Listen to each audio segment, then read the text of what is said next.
Other headlines now, some new details on the relationship between Donald Trump and David Pecker, straight from the former National Enquirer publisher himself.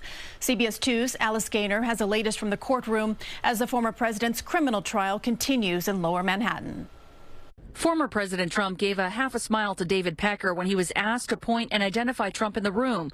Pecker was the CEO of American Media, Inc., which owned the National Enquirer. Pecker said of the 2015 Trump Tower meeting between him, Cohen, and Trump, it was an agreement between friends. Pecker offered to, quote, run or publish positive stories about Mr. Trump, and I would publish negative stories about his opponents. Further explaining, Cohen would call me and say, we would like for you to run a negative article on a certain, for argument's sake, Ted Cruz. Cohen would send me information about Ted Cruz or Ben Carson or Marco Rubio, and that was the basis of our story, and then we would embellish it from there.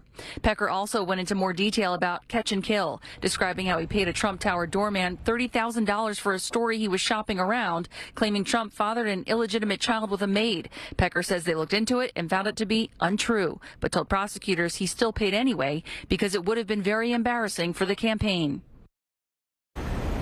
Alice joins us now from Lower Manhattan. And Alice, before the jury came in, the judge did hold a hearing this morning about whether the former president should be held in contempt of court for allegedly violating a limited gag order. Was there a ruling on that today?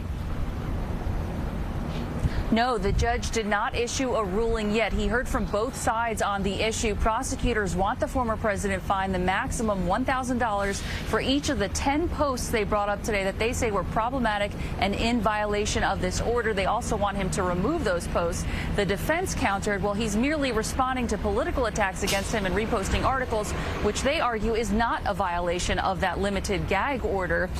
The defense also said, we are trying to comply with the gag order. The judge was growing very frustrated because the defense could not provide these posts the former president was allegedly responding to. And at one point, the judge told defense attorney Todd Blanche, you are losing all credibility right now. Christine?